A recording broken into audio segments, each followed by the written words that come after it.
नमस्कार, मी हर्षदा स्वकुळ.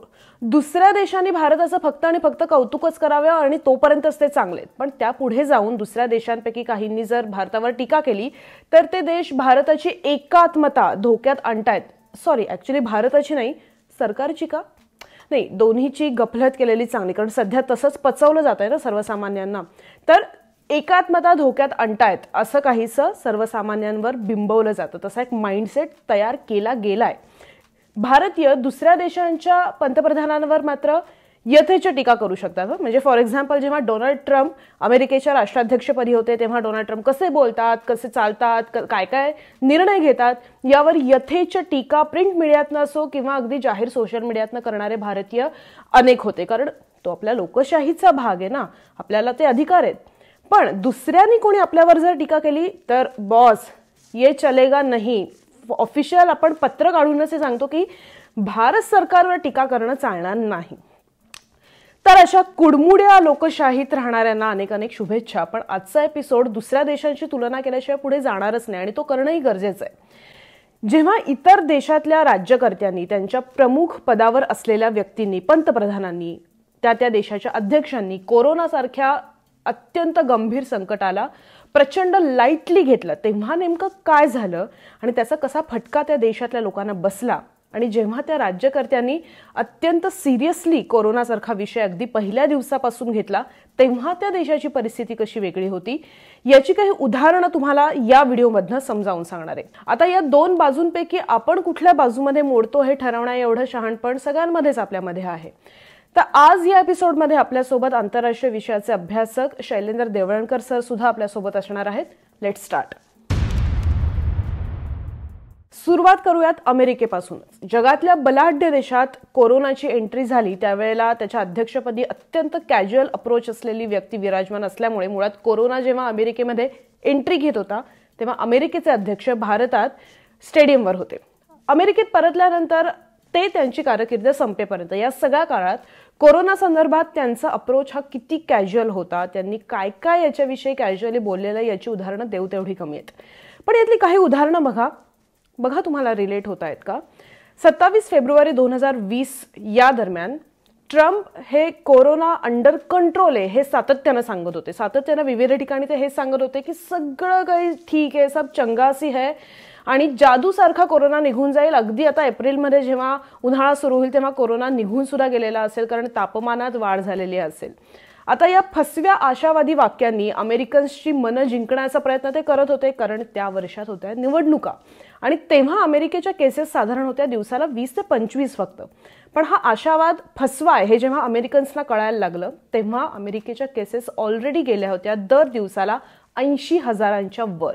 आता कसं आहे की एखादी मोठी नैसर्गिक आपत्ती येते आणि त्याला तोंड देता आलं नाही की मागच्या सरकारांनी किती वाईट गोष्टी करून ठेवल्यात आणि त्यामुळे तुम्ही हे भोगताय, हे ट्रम्प सातत्यानं अमेरिकन्सना समजावत होते. कारण मागच्या वर्षी मार्चपासूनच ट्रम्प यांनी आधीच्या ओबामा प्रशासनाच्या कारभारावर टीका करायला सुरुवात केली होती. ओबामांच्या आधीच्या प्रशासनामुळे आत्ताची आरोग्य व्यवस्था नीट नाहीये असा आरोप करण्यात ट्रम्प मशगूल होते. वेगवेगळ्या सभांमध्ये ते सातत्यानं हे आरोप करत होते. ट्रम्प यांनी अजून एक विधान केलं जे त्यांच्या प्रचारासाठी अत्यंत उपयोगी असणारं विधान होतं आणि हे विधान होतं लसीबाबत. एका प्रचार सभेमध्ये ट्रम्प यांनी सांगितलं की लस तर आता लवकरच येणार आहे.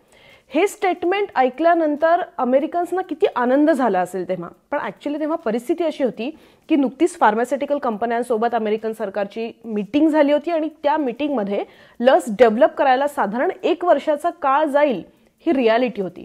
पण लस डेव्हलप करायला किती काळ जाईल ती ऍक्च्युली कधी ही सगळी रियालिटी बाजूला ठेवून अर्धसत्य सातत्यानं प्रचार सभांमध्ये ट्रम्प सांगत होते. तर आता याच मुद्द्याला घेऊन आपण शैलेंद्र देवळणकर सरांकडे जाऊयात. सर, पहिल्यांदा म्हणजे लसी संदर्भात अर्धसत्य सांगणं, लसीसाठी कोणाला तरी प्रेशराईज करणं, प्रचार सातत्यानं करत राहणं, कॅम्पेनिंग न थांबवणं, या कॅम्पेनिंग दरम्यान मास्क न वापरणं, गर्दी गोळा करणं, हा जो सगळा कॅज्युअल अप्रोच होता ट्रम्प यांचा, या सगळ्याचा परिणाम अमेरिकन्सनी कसा किती भोगलाय? मला असं वाटतं की अमेरिकेमध्ये कोरोनाचा जो प्रसार झाला त्यासाठी आपल्याला व्यक्तिशः डोनाल्ड ट्रम्प यांची धोरणं ही जबाबदार असल्याचं म्हणता येण्यासारखं आहे. कारण ज्या वर्षी अमेरिकेमध्ये कोरोनाचा प्रसार होत होता ते वर्ष अमेरिकेमध्ये राष्ट्राध्यक्ष पदाच्या निवडणुकांचं वर्ष होतं आणि त्यासाठी डोनाल्ड ट्रम्प यांना आपल्या आर्थिक क्षेत्रामधल्या अचिव्हमेंट ज्या आहेत ह्या अमेरिकन जनतेला दाखवायच्या होत्या. परंतु कोरोनामुळे फार मोठ्या प्रमाणावरती अमेरिकेमध्ये लॉकडाऊन करावं लागलं असतं आणि त्याचा अमेरिकेच्या अर्थव्यवस्थेवरती नकारात्मक परिणाम झाला असता आणि त्याची किंमत कुठेतरी डोनाल्ड ट्रम्प यांना अध्यक्षीय निवडणुकीमध्ये चुकवावी लागली असती. त्यामुळे त्यांनी जाणीवपूर्वक कोरोनाचं जे महत्व होतं ते अंडर एस्टिमेट करण्याचा प्रयत्न केला. त्यांचं या संदर्भामध्ये अमेरिकेतल्या अनेक राज्यातल्या गव्हर्नर्स बरोबर वाद देखील झाले. अमेरिकेमध्ये कोणत्याही परिस्थितीमध्ये सेंट्रल लेवलला लॉकडाऊन करायचं नाही या बाबतीमध्ये डोनाल्ड ट्रम्प अगदी फर्म होते. याच्या विरोधामध्ये राज्यातले गव्हर्नर्स होते ते लॉकडाऊनच्या पक्षामध्ये होते. त्यामुळे अमेरिकेमध्ये जे लॉकडाऊन झालं हे केंद्रीय पातळीवरती लॉकडाऊन झालेलं नाहीये, तर अनेक राज्यांनी त्यांच्या परिस्थितीवरती आणि पातळीवरती निर्णय घेतलेले होते. त्या डोनाल्ड ट्रम्प यांच्या या धोरणामुळे अमेरिकेमध्ये कोरोनाचा प्रसार झाला. बरोबर आहे सर, अमेरिकेची परिस्थिती ही होती. पण दुसरीकडे आपण आता दक्षिण कोरियाची परिस्थिती बघूयात की जी परिस्थिती अमेरिकेत होती त्याच्या अगदी विरुद्ध परिस्थिती दक्षिण कोरियात होती. राज्यकर्त्यांना पुढच्या येणाऱ्या संकटाचा सुगावा असतो. म्हणजे राज्यकर्ते काही सर्वसामान्य जनतेसारखे गाफील राहू शकत नाही, किंबहुना गाफील राहण्यासाठी आपण त्यांना निवडून दिलेलंच नसतं. जेव्हा पहिली लाट येते तेव्हा दुसरी लाट येऊ शकते किंवा तिसरी लाट येऊ शकते, हे मेडिकलमध्ये बेसिकली डॉक्टरांनाही माहितीच असतं. त्यामुळे राज्यकर्ते त्यापासून अनभिज्ञ कसे काय राहू शकतात. दक्षिण कोरियाच्या बाबतीत असं झालं की दक्षिण कोरियामध्ये नागरिकांना जी अपेक्षा होती त्या अपेक्षा कदाचित पूर्ण झाल्या अशी म्हणण्यासारखी परिस्थिती झाली होती. कारण चीनच्या बाहेर सगळ्यात पहिल्यांदा आउटब्रेक कोरोनाचा 2020 मध्ये कुठे झाला तर तो दक्षिण कोरिया, साऊथ कोरियामध्ये झाला होता. 18 फेब्रुवारीला हा आउटब्रेक समोर आल्या साऊथ कोरियानं अतिशय कठोर पावलं उचलली. पण एका रात्रीत आरोग्य यंत्रणा तयार होत नाही हे तर सत्यच आहे आणि याची प्रचिती आता सगळ्यांनाच येत असेल. पण मग असं काय केलं साऊथ कोरियाने की त्यांच्याकडे सगळी आरोग्य यंत्रणा तयार होती. त्यांना कुठल्याही गोष्टीसाठी लोकांचे प्राण इथपर्यंत कंठाशी आणायची वेळ आली नाही. हे आपण पुन्हा एकदा शैलेंद्र देवळणकर सरांनाच विचारूया. सर, दक्षिण कोरियाने असं नेमकं काय केलं, त्यांचं वेगळेपण याच्यात काय नेमकं दिसलं? याचं कारण असं आहे की दक्षिण कोरियानं यापूर्वी देखील अशा स्वरूपाच्या पॅन्डेमिकचा सामना केलेला होता आणि या देशाचं निश्चितपणे आपल्याला उदाहरण सगळ्यांनी आपण अधोरेखित केलं पाहिजे किंवा त्याचं आपण अनुकरण केलं पाहिजे आहे. कारण दक्षिण कोरियाने यापूर्वी 2015 मध्ये दक्षिण कोरियामध्ये मार्स नावाचा एक व्हायरस आलेला होता ज्याला मिडल ईस्टर्न रेस्पिरेटरी सिंड्रोम असं म्हणतात. हा ऍक्च्युली सौदी अरेबियामधनं आलेला होता, परंतु त्याचा सेकंड व्हिक्टिम जो ठरलेला होता तो दक्षिण कोरिया ठरलेला होता. दक्षिण कोरियामध्ये साधारणतः 100 ते 150 कॅज्युअलिटीज याच्यामुळे झालेल्या होत्या. परंतु दक्षिण कोरियाने याच्यामुळे धडा घेतला आणि त्यांनी यामधनं आपल्याला रुग्ण कशा पद्धतीने आयडेंटिफाय करता, ज्याला ट्रेसिंग आपण असं म्हणतो, त्याचप्रमाणे टेस्टिंग कसं करता येईल या स्वरूपाने आणि टेस्टिंग झाल्यानंतर टेस्ट नंतरचं त्याच्या संदर्भात त्याचं ऑब्झर्वेशन कसं ठेवता येईल यासाठी हॉस्पिटलची चेन तयार केली. फार मोठ्या प्रमाणावरती टेस्टिंग सेंटर्स तयार केले. सीसीटीव्हीचं जाळं मोठ्या प्रमाणावरती तयार केलं आणि त्यामुळे पेंडेमिकसाठी आवश्यक असणारे मग ते ऑक्सिजन असतील, व्हेंटिलेटर्स असतील, या सगळ्या गोष्टींची तयारी दक्षिण कोरियाची इतकी व्यवस्थित होती. त्यामुळे त्यांना जरी चीन नंतर दक्षिण कोरियामध्ये कोरोनाचा प्रसार होत होता तर अगदी वेळीच त्याच्यावरती नियंत्रण प्राप्त करण्यामध्ये दक्षिण कोरियाला यश आलेलं आपण बघू शकतो. बरोबर आहे सर. आणि दक्षिण कोरियाचा हा जो एखाद्या संकटाकडे बघण्याचा अप्रोच होता तोच मुळात वेगळा म्हणायला लागेल. कारण हा अप्रोच जेव्हा हलतो तेव्हा काय होतं याचं उदाहरण निगेटिव्हली ब्राझीलमध्ये दिसलं. आपण तेही उदाहरण सांगूयात, तुम्ही आपल्यासोबत राहा. ब्राझीलच्या बाबतीत झालं असतं की लॉकडाऊन लावणं गरजेचं आहे हे अजूनही त्यांच्या पंतप्रधानांना वाटत नाहीये. त्यामागचं गांभीर्य त्यांना अजूनही कळलेलं नाही. ब्राझीलचे सध्याचे जे पंतप्रधान आहेत जैर बोल्सोनारो यांनी कोरोनाला पहिल्यापासून प्रचंड अंडर एस्टिमेट केलं. लिटिल फ्लू असं कोरोनाचं वर्णन त्यांनी सुरुवातीपासून केलं. मास्क वापरण्याच्या आणि लस घेण्याच्या परिणामांवर त्यांनी सतत डाऊट्स घ्यायला, शंका घ्यायला सुरुवात केली. देवळणकर सरांकडे आपण पुन्हा एकदा जाऊयात. सर, हा जो अप्रोच असतो पंतप्रधान म्हणून ठेवण्याचा, अत्यंत गांभीर्यानं ठेवण्याचा, ब्राझीलच्या बाबतीत नेमकं काय घडलं? जसं डोनाल्ड ट्रम्पच्या बाबतीमध्ये आता म्हटलं, दक्षिण कोरियाचं आपण केस स्टडी म्हणून उदाहरण घेतलं, तशाच पद्धतीने राज्यकर्ते जे असतात, राज्यकर्त्यांची जी धोरणं आहेत, कोरोनाकडे बघण्याचा त्यांचा जो दृष्टिकोन आहे, हा देखील निश्चितपणे कोरोनाचा प्रसार होणं किंवा कोरोनाचा प्रसार नाही होणं या संदर्भामध्ये प्रामुख्याने जबाबदार असतात. आणि ब्राझीलचं जे धोरण आहे, म्हणजे विशेष करून ब्राझीलचे पंतप्रधान बोल्सोनारो जे आहेत त्यांची जी धोरणं कोरोनाच्या संदर्भामध्ये राहिलेली आहेत, खरं तर अगदी सुरुवातीपासूनच ब्राझीलला ज्या पद्धतीने कोरोनाचा प्रसार हा ब्राझीलमध्ये होत होता बोल्सेनारो त्याविषयी अजिबात गांभीर्याने त्यांना घेतलेलं नव्हतं. कोरोना आणि गरीबी या दोघांची तुलना केलेली आहे आणि त्यांच्या दृष्टिकोनातून गरीबी हा कोरोनापेक्षाही भयंकर अशा प्रकारचा डिसीज आहे. त्यामुळे त्यांचं असं म्हणणं पडलं की कोरोनासाठी मी गरिबीच्या डिसीजला वाढू देणार नाहीये. त्यामुळे गरिबीने जे लोक मरतील त्यापेक्षा कोरोनाने लोक मेलेले परवडले, अशा प्रकारचे बोल्ड स्टेटमेंट हे देखील बोल्सेनारो यांच्याकडनं आलेले आहेत. आणि विशेष म्हणजे अजूनही ब्राझीलमध्ये सेंट्रल लेवलला लॉकडाऊन हा घोषित करण्यात आलेला नाहीये. त्यामुळे ब्राझीलमध्ये कोरोनाचं इन्फेक्शन सुद्धा वाढतंय आणि कोरोनामुळे मरणाऱ्यांची संख्या देखील ब्राझीलमध्ये मोठ्या प्रमाणावरती वाढते. सर, आता आपण एक अगदी शेवटचं उदाहरण घेऊयात न्यूझीलंडचं. न्यूझीलंडच्या पंतप्रधान जसिंडा आर्डर्न यांचा जो अप्रोच होता हा पूर्णपणे वेगळा होता. न्यूझीलंडच्या बाबतीत ते कसं होतं तर जगामध्ये कोरोना फ्री होणारा पहिला देश हा न्यूझीलंड आहे. म्हणजे मागच्या वर्षी चीनच्या बाहेर कोरोनामुळे पहिला मृत्यू झाला फिलिपिन्समध्ये आणि तेव्हा तारीख होती 2 फेब्रुवारी. ही तारीख नक्की लक्षात ठेवा, कारण 2 फेब्रुवारीला जेव्हा संपूर्ण जग हे कोरोनाच्या दहशतीपासून बरंचसं दूर होतं. आपल्या देशात तर तेव्हा ट्रम्प यांचे स्वागताचे ढोल पिटले जात होते.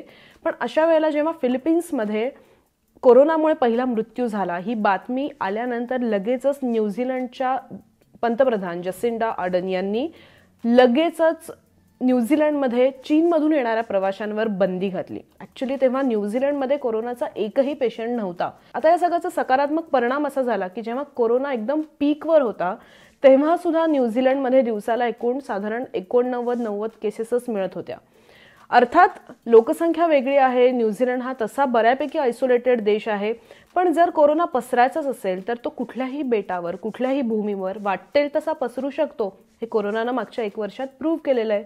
मुद्दा असा आहे की आता त्या काळात सुद्धा जसिंडा यांना निवडणुकांना सामोरं जायचं होतं. न्यूझीलंडच्या निवडणुका सुद्धा मागच्या वर्षीच झाल्या, पण अप्रोचचा जसा मी भाग म्हणला तसा भाग न्यूझीलंडमध्ये नक्कीच वेगळा पाहायला मिळाला. पुन्हा एकदा देवळणकर सरांकडे जाऊयात. सर, न्यूझीलंडच्या बाबतीत तुमचं विश्लेषण काय? न्यूझीलंडचं एक आयडियल एक्झाम्पल आहे आपल्याला असं म्हणता येईल.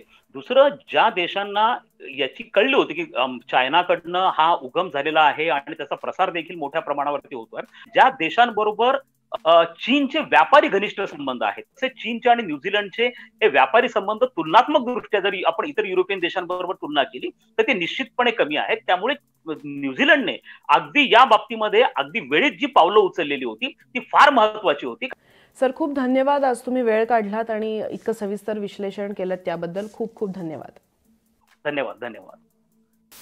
तर सांगायचा मुद्दा एवढाच आहे की कुणीतरी आपलं कौतुक करतं ही फारच सुखावणारी गोष्ट असते. व्यक्तीच्या बाबतीत हे बरोबर सुद्धा आहे, पण जेव्हा राजा स्वयं कौतुकात पूर्णपणे बुडालेला असतो, जनतेत पॉझिटिव्हिटी आणण्याच्या नादामध्ये वास्तवापासून स्वतःच खूप दूर गेलेला असतो, तेव्हा ऍक्च्युली पोपट मेलाय हे सर्वसामान्य कितीही घसा फोडून सांगोत, पोपट किती सुंदर गाणी गातोय याचीच वर्णनं सर्वसामान्यांपर्यंत पोहोचत असतात. काही देशांच्या बाबतीत पोपट मेलाय हे त्या राज्यकर्त्यांनी सुरुवातीलाच मान्य केलं, अत्यंत जेन्युइनली, ऑनेस्टली. त्यामुळे आहे ती परिस्थिती मान्य करण्याचं जे एक धैर्य असतं ते प्रजेतही आलं. काही देशांच्या बाबतीत राजा स्वयंकौतुकात बुडल्यामुळे प्रजा सुद्धा अनभिज्ञ राहिली. परिणामी जेव्हा वास्तव समोर आलं तेव्हा त्याची दाहकता ही अपेक्षेपेक्षा कित्येक पट अधिक जाणवली.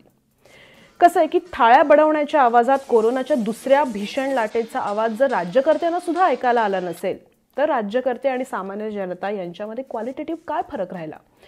त्या काळात सुरू झालेली कोविड सेंटर्स दुसऱ्या लाटेची शक्यताही न मानता का बंद केली गेली? 21 फेब्रुवारीला हे जाहीर का केलं गेलं की भारत हा आता कोरोना मुक्त होण्याच्या मार्गावर आहे, कोरोनाच्या केसेस प्रचंड कमी झालेल्या आहेत? त्याच काळामध्ये अधिक हॉस्पिटल्स का उभारली गेली नाहीत? याची उत्तरं सर्वसामान्य जनता मागतीये आणि ती उत्तरं मिळतील असं तुम्हाला खरंच वाटतं का? कमेंट बॉक्समध्ये मला तुमची मतं जरूर कळवा. हा व्हिडिओ आवडला असेल तर जास्तीत जास्त लोकांपर्यंत शेअर करा, आपलं चॅनल सबस्क्राईब करा. आपल्या चॅनलचे तुम्ही आता मेंबरही होऊ शकता. हे सगळे आपल्या चॅनलचे मेंबर्स आहेत आणि यांनी एका नेक्स्ट लेवलला जाऊन आपल्या चॅनलला सपोर्ट केला, त्याबद्दल त्यांचे खूप खूप मनापासून आभार. पुढच्या व्हिडिओमध्ये एक वेगळा विषय घेऊन भेटणार आहोत आणि तोपर्यंत प्लीज तुमची काळजी घ्या. घरातून बाहेर पडू नका, मास्क वापरा. प्लीज तुमची काळजी घ्या. धन्यवाद.